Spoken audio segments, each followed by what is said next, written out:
first set of figures that I actually got back in June are the G.A.D 17 scales Karasu and Ten. There's a third girl, Inu, but I didn't want to pick her up because she seemed too plain and I don't need to be a completionist. If it makes sense to get some but not all, I'll do it.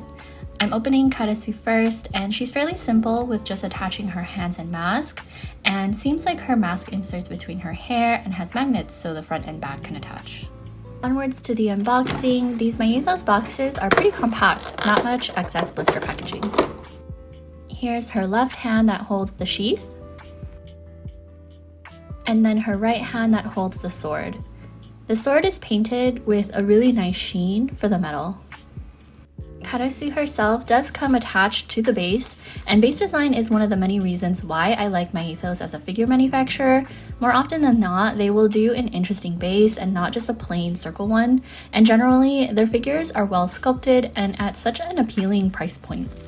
I love these heeled thigh-high boots, and then the chest strap and suit. That's like 3 of my weaknesses checked off. Her face looks great, her hair looks great for how simple it is. Then the pieces for her mask, the front part, and then the back part.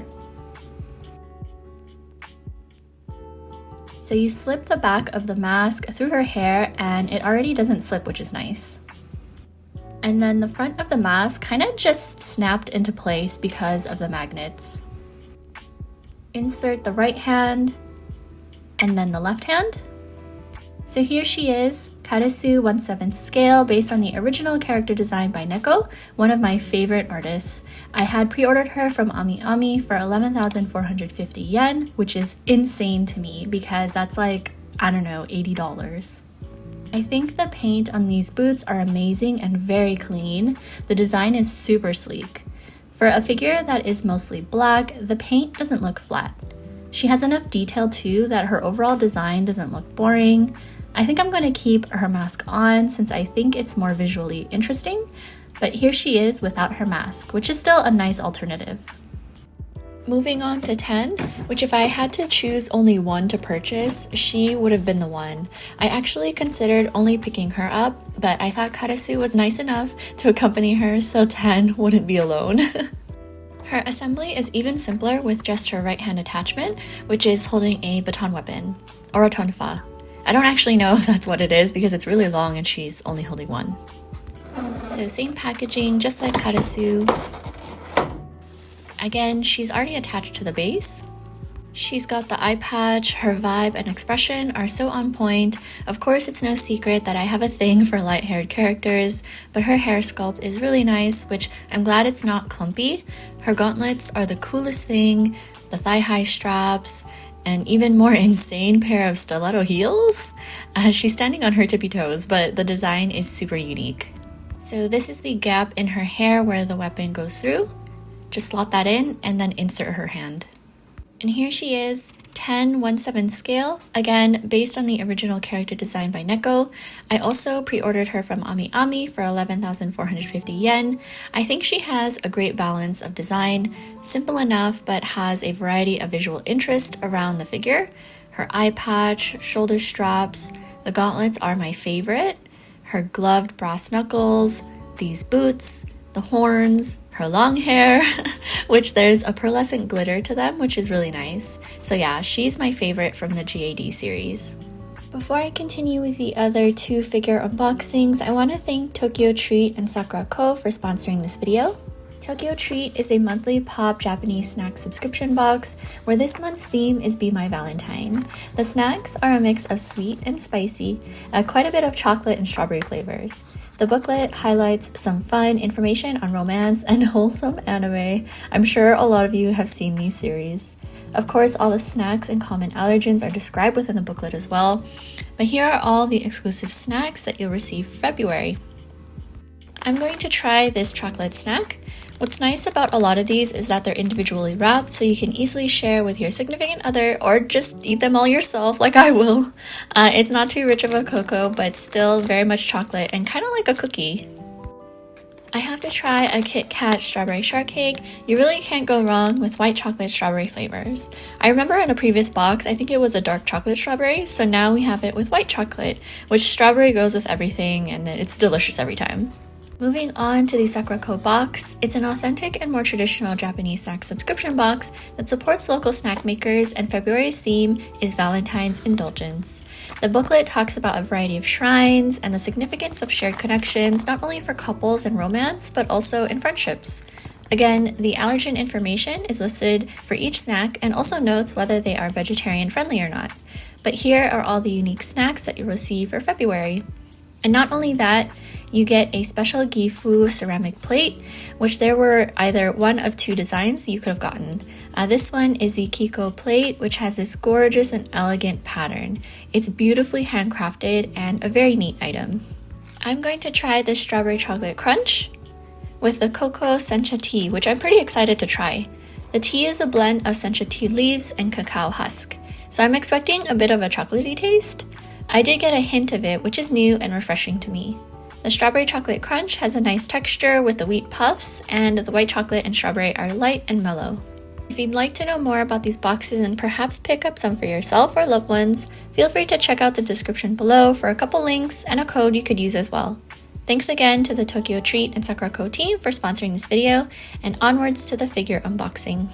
So this figure I also received back in June because I had pre-ordered her quite a while ago as well. Her character name is D for Dragoon from the A to Z line of Neko Original Illustrations. They just do character designs that are right up my alley with the kind of badass female with tactical gear and weapons. So she has a bit more parts because her weapon can either be one long spear or separated into two and held in both hands. Here's option 1 with a weapon in both hands. It's nice having these options because one position fits better in my detail than the other. The detail on the weapon itself is really well done too. And then here's option 2 with the long spear. Her box and Dragoon herself were a bit heavier than the G.A.D line of figures. This figure has a fairly simple pose. She just stands on the base. Her clothes are sculpted nicely with a good amount of folds and creases. She's got a lot of belts and straps, logos as well, so the paint job is pretty crisp. Her little badge, which is a nice small touch. I love the pop of yellow on an otherwise black and white standard outfit. Although her jacket is really cool and I would totally love and want to have it in my wardrobe. Her hair and sculpt and neutral face expression are on point. Her shirt even has the zipper painted. For her base, it's a circle, but it's got a rocky texture on it with a little Dragoon name plaque. Here's one half of her weapon, which is very clean, especially the detailing on the connections and the sharp edges. Another piece of the weapon, and then one of her hands. And here's the hand that is holding the other half of the weapon, even down to this small logo print. Myethos just amazes me with her quality for the price. There are definitely figures out there that aren't nearly as nicely sculpted or painted like this, but more expensive. So just continuing to assemble her, and first it'll be with Dragoon holding the weapon split in two. I gotta swap out her hand so it's the closed fist in order to attach the rest of the weapon. And here's Dragoon 1/7 scale by myethos. I got her for around 18,500 yen from Ami, which isn't bad for this great quality. Her style from head to toe with the pencil skirt and straps and tie and blouse with hooded jacket is something I really love. She has so much detail, and again, her character design is chef's kiss. I'll swap out her hand so that it's back to an open palm, and then adjust the portion of the weapon in her right hand so that it turns into the one long spear. This version is quite overwhelming to display just because of the range of this weapon. It just takes up so much room, and I feel like she'd end up being on her own detail shelf or just get in the way of having other scale figures with her. Maybe if I'm able to display her outside, I might swap the weapon around. But either way, I think she's a great addition to the line of original character figures I already own. Okay, apologies for this footage because I didn't realize I was filming in portrait mode and not landscape, But the last figure unboxing is E for Executioner from the A to Z line of Neko Original Illustrations. I got her most recently about a couple weeks ago. I was actually considering canceling her, mostly because of space issues. I wasn't sure how I might be able to fit her in my shelves because just like with Dragoon, this figure, Executioner, has another huge weapon. Although it is part of the reason why I pre-ordered her in the first place, was because I like the character design paired with this ridiculous weapon. I ordered her from Good Smile though, and I didn't want to put in a request to cancel in case that put me in bad standing with them. Either way, I think she's really cool. Her base is just like how it is with Dragoon. It has a plaque that says Executioner and is a rocky texture. Assembly is really simple. She's also just standing, and then for the weapon, they connect together and is attached to a small peg on the back of her jacket. I think she's a really pretty figure with her short hair and simple white dress. The baggy jacket is very streetwear aesthetic, and I like it paired with the straps and dress. Her huge scythe is very cool, and then her shoes are incredibly cute. Obviously impractical, but whatever. The wedge pumps with the white bows on the front. So yeah, you can see that the weapon perfectly rests on her hand, and that accuracy in the sculpt is nice to see. Her hair is fairly simple since it's short, but still has a good shade to them. I'm happy I stuck with her pre-order and have her now so I can display her alongside the rest of the other figures that have her same vibe. You can probably tell that I have a type when it comes to figures. Anyways, I hope you enjoyed all these scale figure unboxings. Thanks again to TokyoTreat and Sakuraco for sponsoring this video. Feel free to check them out in the links below if you'd like some unique and tasty snacks. I will catch you in my next video. Take care.